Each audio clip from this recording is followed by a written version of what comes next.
Marvel ये एक ऐसा कॉमिक्स है जिसने हॉलीवुड की बहुत सारी एक्टर और एक्ट्रेस की डूबता हुआ करियर बचा दिया और कई सारे न्यू कमर को हॉलीवुड का स्टार बना दिया। और मार्वल दुनिया की सबसे सक्सेसफुल फ्रांचाइजी में से एक है और इस फ्रांचाइजी में एक्टिंग करने का मौका कोई छोड़ना नहीं चाहता है। लेकिन बहुत सारे एक्टर एक्ट्रेस हैं जिन्होंने मार्वल का ऑफर ठुकरा दिया था। तो आज उसी मार्वल मूवीज के साथ ही साथ मार्वल सिनेमैटिक यूनिवर्स में 10 रोल के बारे में बताऊंगा जिसे बहुत सारे एक्टर एक्ट्रेस ने रिजेक्ट किया है।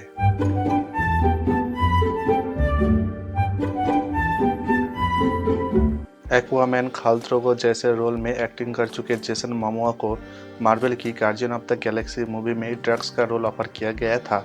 लेकिन जेसन मोमोआ ने एक इंटरव्यू में कहा था, मैं बहुत सारे रोल कर चुका हूं जहां पर पूरे मूवी में शर्टलेस था, अब मैं शर्ट पहन के काम करना चाहता हूं। लेकिन बहुत सारे का मानना है कि सपोर्टिंग रोल होने के कारण उन्होंने ये रोल रिजेक्ट कर दिया था। Jungle Cruise, Edge of Tomorrow, The Girl on The Train जैसी मूवी में लीड पे दिखी एक्ट्रेस एमिली ब्लंट को सिर्फ एक बार नहीं बल्कि दो बार रोल ऑफर किया गया था, एक पेगी कार्टर और दूसरा ब्लैक विडो। लेकिन एमिली ब्लंट ने दोनों रोल ही रिजेक्ट कर दिया था, ये बोल के कि उनके पास अभी बहुत मूवी है और वो टाइम नहीं दे पाएंगे। इंसेप्शन, डार्क नाइट, लूप जैसे मूवी के एक्टर जोसेफ गॉर्डन लेविट को सबसे पहले गार्जियन ऑफ द गैलेक्सी में पीटर क्विल का रोल ऑफर किया गया था। लेकिन उस समय जोसेफ गॉर्डन के पास सिन सिटी मूवी थी, तो जोसेफ गॉर्डन ने ये मूवी रिजेक्ट कर दिया था। उसके बाद ये ऑफर क्रिस प्रैट के पास चला गया था, लेकिन उन्होंने भी ये रोल रिजेक्ट कर दिया था क्योंकि उन्हें लगता था कि ये रोल के लिए वो फिट नहीं होंगे। इसके बाद जोएल एडगर्टन और एडी रेडमैन को ऑफर किया गया था और दोनों ने ही रिजेक्ट कर दिया था, लेकिन किसी एक ने क्रिस प्रैट का नाम सजेस्ट किया। फिर इस बार क्रिस प्रैट ने ना नहीं किया और अच्छा ही हुआ क्योंकि स्टार लॉर्ड पे क्रिस प्रैट जान डाल पाया है, वो शायद इसमें से कोई दूसरा एक्टर नहीं कर पाता। फॉक्स स्टूडियोज ने जब एक्समैन फ्रांचाइजी बनानी शुरू की थी तब वुल्वरीन के रोल में फर्स्ट रासेल क्रो को ऑफर किया गया था, लेकिन उन्होंने ये रोल निभाने में साफ साफ इनकार कर दिया था। लेकिन साथ ही साथ ह्यूज जैकमैन का नाम सजेस्ट किया था, तो फॉक्स स्टूडियोज ने ये ऑफर लेके ह्यूज जैकमैन के पास गया तो ह्यूज जैकमैन राजी हो गए। Zero dark 30, Interstellar, the Martian जैसे फिल्म में इंपॉर्टेंट रोल निभाई हुई एक्ट्रेस जेसिका को आयरन मैन 3 में माया हैंसन का रोल ऑफर किया गया था, लेकिन बिजी शेड्यूल के कारण वो ये मूवी रिजेक्ट कर दिया था। उसके कई साल बाद एंटमैन मूवी की कास्टिंग हो रही थी, तब मार्वल स्टूडियोज से जिनेट का रोल ऑफर किया गया था, लेकिन कुछ पर्सनल रीजन के कारण वो ये मूवी रिजेक्ट कर दिया था। इंटरस्टेलर मूवी के एक्टर मैथ्यू को guardian of the Galaxy volume 2 movie में पीटर क्विल के फादर का रोल ऑफर किया गया था, लेकिन ये रोल पसंद ना होने के कारण उन्होंने ये ऑफर रिजेक्ट कर दिया था।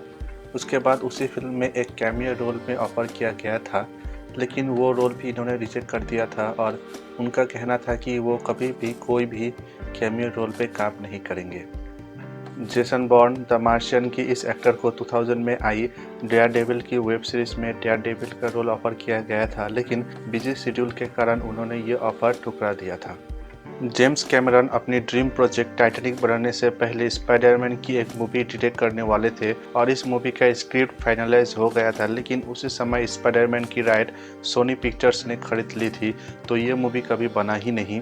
और इसी मूवी में स्पाइडरमैन के रोल पे लियोनार्डो दी कैप्रियो को ऑफर किया गया था, लेकिन कुछ पर्सनल रीजन के कारण लियोनार्डो दी कैप्रियो ने ये मूवी रिजेक्ट कर दिया था और ये मूवी आर रेटेड यानी एडल्ट के लिए होना था। मार्वल सिनेमैटिक यूनिवर्स शुरुआत करने के लिए मार्वल ने आयरन मैन का रोल टॉम क्रूज को ऑफर किया था और वो ये मूवी खुद प्रोड्यूस करना चाहते थे। इसी बात पर मार्वल वाले राजी नहीं हुए, तो टॉम क्रूज ने एक कंडीशन रखा था, जैसे कि आयरन मैन की सूट में फेस पूरा ढका नहीं जाएगा और ये कंडीशन मार्वल स्टूडियोज को पसंद नहीं आया। इसी कारण ये रोल टॉम क्रूज ने नहीं किया और रॉबर्ट डाउनी जूनियर को मिल गया। और थैंक गॉड ये नहीं हुआ क्योंकि आयरन मैन के रोल पे आरडीजे के अलावा कोई दूसरा ही शायद इतना अच्छा एक्टिंग कर पाता। हॉलीवुड लेजेंड फिनिक्स को मार्वल सिनेमैटिक यूनिवर्स में सबसे पहले हल्क का रोल ऑफर किया गया था, लेकिन उन्होंने ये ऑफर ठुकरा दिया। उसके कई साल बाद फिर से मार्वल वालों ने डॉक्टर स्ट्रेंज के रोल के लिए जोआकिन फिनिक्स को ऑफर किया था, लेकिन इस बार भी वो ये ऑफर ठुकरा दिया और कहा कि उन्हें सुपर हीरो मूवी बिल्कुल ही पसंद नहीं है और वो कभी भी सुपर हीरो रोल में काम नहीं करेंगे। तो ये थी 10 फेमस एक्टर एक्ट्रेस जिन्होंने मार्वल मूवी रिजेक्ट कर दिया था। तो दोस्तों आज के लिए बस इतना ही, मिलते हैं अगले वीडियो पर।